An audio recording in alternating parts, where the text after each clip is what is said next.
In the heart of Yumu's village, there was a time when the earth trembled not because of war with men, but because of war between spirits.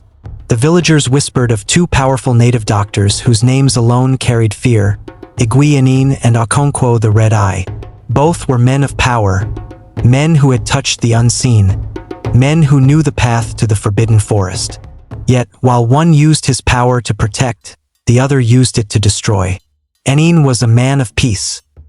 He lived in a humble hut at the edge of the village, close to the riverbank where children fetched water and women washed their clothes.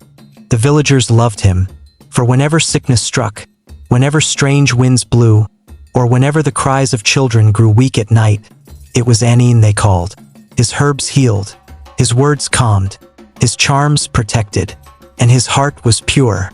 But Okonkwo was different. They called him Red Eye because his eyes never looked normal.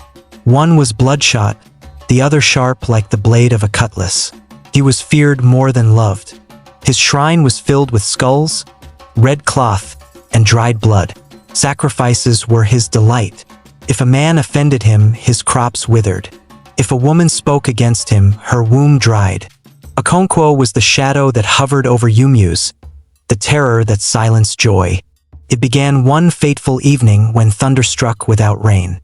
The villagers gathered, their eyes searching the sky. Lightning cracked thrice, but the heavens remained dry.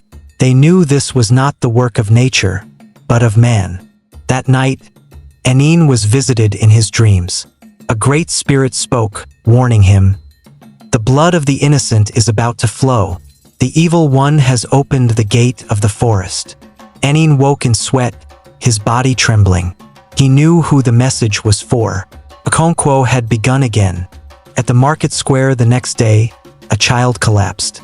Foam spilled from his mouth, his body shaking like the leaves of Irako in storm. Women screamed, men shouted, and when they carried the child to Okonkwo's shrine, he laughed. "I warned your father," he said, "never to cross me. His stubbornness has killed his seed. He turned them away, heartless, wicked."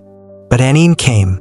He took the boy into his hut, pounded herbs, prayed to the gods of light, and by dawn, the child was breathing again. The village rejoiced.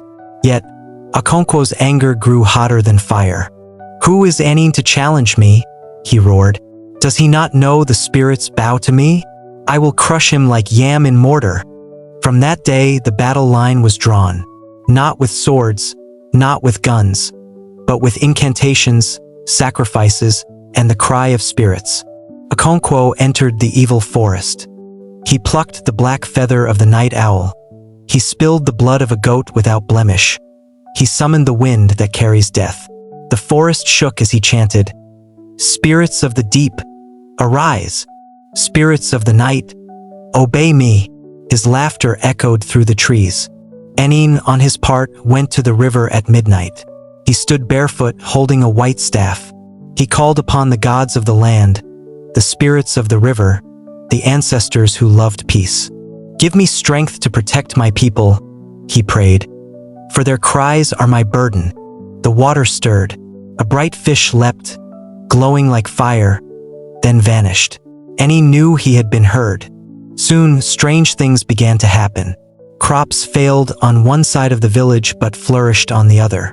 Children fell sick in some compounds but laughed in others. The village was divided, torn between fear of Okonkwo and faith in Enin. Then came the night of the festival. The moon was full, round like the eye of the gods. The villagers gathered to dance, to sing, to eat roasted yam and palm oil. But as the drums beat, a sudden wind blew. The firewood in the center scattered, sparks flying. The masquerade stumbled. A woman screamed as her baby slipped from her back and landed hard on the ground. The baby did not cry. Silence fell. Hearts stopped.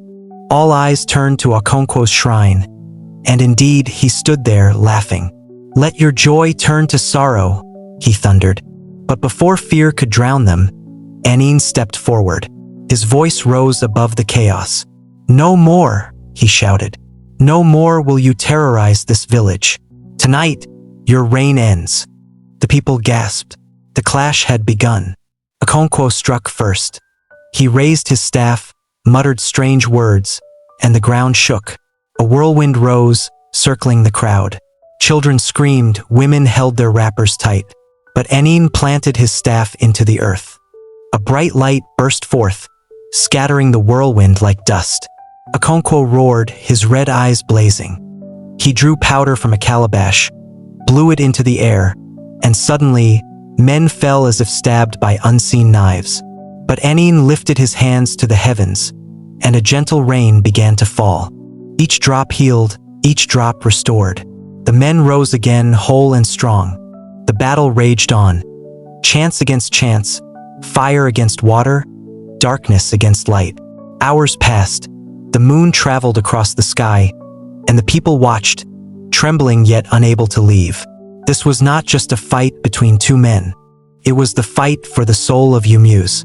At last, both men stood weary. Sweat soaked them. Their voices cracked. Yet, Okonkwo would not stop. With his last strength, he invoked the spirit of the evil forest itself. A dark shadow rose, taller than the tallest Irako, blacker than midnight. The people wailed. Even Enin trembled. But then, something happened. From the crowd, the same boy Enin had saved staggered forward. Weak but bold, he lifted his small hands. "Leave my people alone," he cried. And as his tears touched the ground, the shadow shrieked and began to crumble. Enin seized the moment. With a final chant, he struck his staff into the earth one last time. A blinding light shot forth, piercing Okonkwo's shadow, tearing it apart, consuming it until nothing remained but silence. Okonkwo fell to his knees, his red eyes dim. "I am finished," he whispered. He looked at Enin, then at the people. But instead of mercy, the earth opened beneath him, and he was swallowed into darkness. The villagers rushed to Enin, tears streaming down their faces. They carried him high, singing his name, praising the gods for saving them. That night, the drums beat again, not for sorrow, but for joy. Children danced, women sang, men raised their cups of palm wine. Peace had returned to Yumuse.